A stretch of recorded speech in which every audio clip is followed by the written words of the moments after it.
बड़ी खबर भोपाल से आ रही है, जहां पर आज कांग्रेस के लिस्टों को लेकर चर्चा संभव है। बता दें कि आज कई नामों पर मुहर लगेगी। कांग्रेस की ओर से आज लिस्ट जारी की जाएगी। बड़ी खबर आ रही है, मध्य प्रदेश में आज कांग्रेस के उम्मीदवारों की घोषणा हो सकती है। 18 सीटों पर नाम की घोषणा होगी। पीसीसी ने सिंगल नाम तय किया है। दिल्ली में सेंट्रल इलेक्शन कमेटी की मीटिंग है। भोपाल से अरुण श्रीवास्तव का नाम सबसे आगे देखने को मिल रहा है। भोपाल से बड़ी खबर, आज कांग्रेस के उम्मीदवारों की घोषणा हो सकती है। 18 सीटों पर नामों की घोषणा होगी। पीसीसी ने तय किए हैं सिंगल नाम। दिल्ली में सेंट्रल इलेक्शन कमेटी की मीटिंग होगी। भोपाल से अरुण श्रीवास्तव का नाम सबसे आगे देखा जा रहा है। भोपाल से बड़ी खबर, आज कांग्रेस के उम्मीदवारों की घोषणा होगी। 18 सीटों पर नामों की घोषणा होगी। बता दें कि नामों को लेकर सिंगल नाम तय किया गया है। दिल्ली में सेंट्रल इलेक्शन कमेटी की मीटिंग रखी गई है। भोपाल से अरुण श्रीवास्तव का नाम सबसे आगे रखा गया। बड़ी खबर, कांग्रेस आज प्रत्याशियों के नामों पर मुहर लगा सकती है। वही हमारे साथ इसी पर अधिक जानकारी के लिए भोपाल से संवाददाता अभय मरकले जुड़ चुके हैं। अभय, कांग्रेस की ओर से आज सूची जारी होने वाली है। किन नामों को लेकर चर्चाएं बनी हुई है? देखिए, बात की जाए के नामों बाकी आकर चुनाव की तैयारी का एक चरण है कि कांग्रेस को अपने उम्मीदवारों के नामों को मात्र 10 नाम की नामों पर आज है। दिल्ली में जो है पहले कांग्रेस वर्किंग कमेटी की बैठक होगी और उसके बाद कांग्रेस इलेक्शन कमेटी की बैठक होगी और इस बैठक के बाद जो है ये तय हो जाएगा कि मध्य प्रदेश में जो 29 लोकसभा सीट है वहां से किस सीट से कौन से प्रत्याशी चुनाव मैदान में होंगे। क्योंकि अगर हम बात करें एक सीट पे समझौता है कांग्रेस का, तो 28 सीटों पर जो है कांग्रेस अपने उम्मीदवार उतारेगी और लगातार हम देखेंगे कि जैसे जैसे चुनाव नजदीक आ रहे हैं, बयानबाजियों के दौर भी लगातार जारी हो गए हैं। इंदौर से जो विधायक है रमेश मेंदोला, उन्होंने कांग्रेस पर कटाक्ष करते हुए साफ तौर पर कहा है कि इंदौर से जो है जीतू पटवारी को बलि का बकरा बनाने से बेहतर है कि राहुल गांधी को यहाँ से चुनाव मैदान में उतारा जाए और निश्चित तौर पे उन्हें 6 लाख मतों से जो है वो हराया जाएगा। तो इस तरीके से बयानबाजियों का बाजार भी गर्म है, लेकिन फिलहाल सबकी नजर जो है वो कांग्रेस की सूची पर लगी हुई है कि आखिर किन उम्मीदवारों को कांग्रेस मैदान में उतारने जा रही है। क्योंकि जो परिस्थितियां है उससे आप सभी वाकिफ है कि कांग्रेस के बड़े नेताओं ने चुनाव लड़ने से मना कर दिया। वैसी स्थिति में संभावना जताई जा रही है कि नए चेहरों को मौका मिल सकता है। दिव्या, वास्तव के नामों पर चर्चा बनी हुई है और उनके नाम को आगे रखा गया। आखिर ऐसा क्यों किया गया? कोई अन्य नाम क्यों नहीं चुना जा रहा? जी आप फिर से रिपीट करेंगे?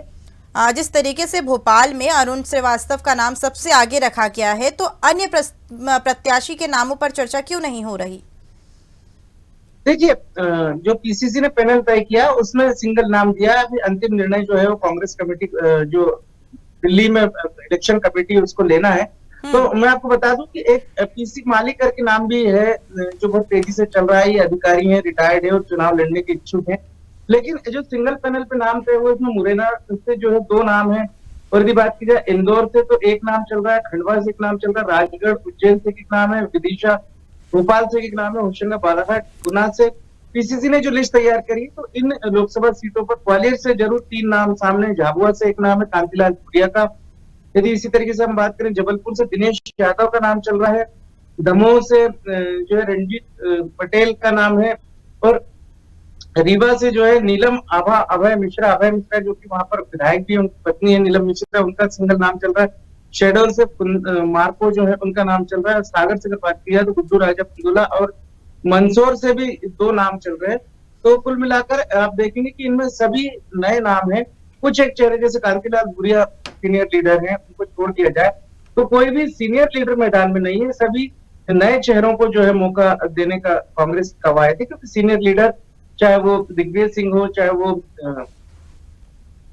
तमाम जो बड़े नेता हैं कांग्रेस के, उन्होंने चुनाव लड़ने से इनकार कर दिया है। तो अब कांग्रेस के पास उम्मीदवार उतारने के लिए जो शेष नाम बचे उन पर विचार किया जाए।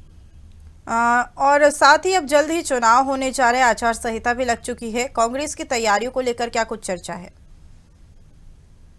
देखिए, जिस तरीके से कांग्रेस में जो है एक तरीके से होड़ मची हुई है बीजेपी का दामन थामने की, उसके बाद उनको रणनीति बनाने में काफी दिक्कतों का सामना करना पड़ रहा है। खुलकर कोई भी नेता कोई जवाब नहीं दे रहा, मीडिया के सामने आने से नेता बच रहे, क्योंकि इस बात का ये आभास नहीं है कि कौन शाम को बीजेपी में शामिल हो जाए और कौन अगले दिन सुबह बीजेपी में शामिल हो जाए। तो ये एक बड़ी कश्मकश की स्थिति इस समय कांग्रेस संगठन के अंदर बनी हुई है, क्योंकि जिस तरीके से सुरेश पचौरी जैसे नेता जब कांग्रेस छोड़ सकते हैं, तो फिर कहीं ना कहीं कार्यकर्ताओं के मनोबल पे इसका असर पड़ता है, और कार्यकर्ताओं इस बात को लेकर कि संगठन का जब नेतृत्व इतना कमजोर होगा, तो कार्यकर्ता किसके दम पे, किसके नाम पर जो है चुनाव मैदान में जाएंगे, इस बात को लेकर अभी रणनीति, हालांकि वक्त बहुत कम बचा है, चूंकि इलेक्शन कमीशन की पूरी तैयारियां हो चुकी है, चुनाव आयोग ने अपनी पूरी तैयारियां कर ली है, तारीखों की घोषणा हो गई। मध्य प्रदेश में 4 चरणों में मतदान होने हैं। तो ये देखना होगा कि इस परिस्थितियों में कांग्रेस क्या रणनीति अपना। जिस तरीके से देखा जा रहा है कि लगातार कांग्रेस के जो नेता है या फिर कार्यकर्ता है पार्टियों को छोड़कर जा रहे हैं और बीजेपी का दामन थाम रहे हैं। कल भी कांग्रेस को बहुत बड़ा झटका लगा, क्योंकि यहाँ सैयद जफर के साथ साथ 60 और कार्यकर्ता है मध्य प्रदेश के जिन्होंने भाजपा ज्वाइन की है। तो क्या लोकसभा चुनाव तक ये कोई बीजेपी की ओर से रणनीति बनाई गई है कि कांग्रेस के कार्यकर्ता लगातार छोड़ छोड़ के भाजपा ज्वाइन कर रहे हैं?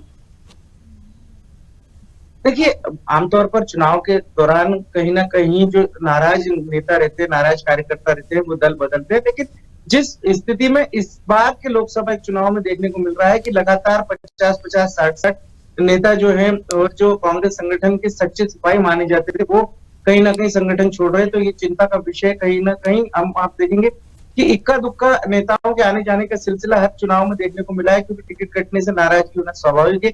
लेकिन इतनी बड़ी संख्या में ज्योतिरादित्य सिंधिया के कांग्रेस छोड़ने के बाद अभी तक 6000 से ज्यादा जो कांग्रेस के कार्यकर्ता भारतीय जनता पार्टी का दामन थाम चुके हैं, और ये सिलसिला कहीं ना कहीं आगे भी चलता नजर आ रहा है, क्योंकि जैसे जैसे चुनाव होते जाएंगे, जैसे चरण समाप्त होते जाएंगे, तो मुझे लगता है कि जून तक जब आचार संहिता खत्म होगी या नई सरकार आएगी, तब तक स्थितियां और भी जो है कांग्रेस के लिए चिंताजनक हो सकती है। इस बात से इनकार नहीं किया जा सकता। चलिए ठीक है, तमाम जानकारी साझा करने के लिए शुक्रिया।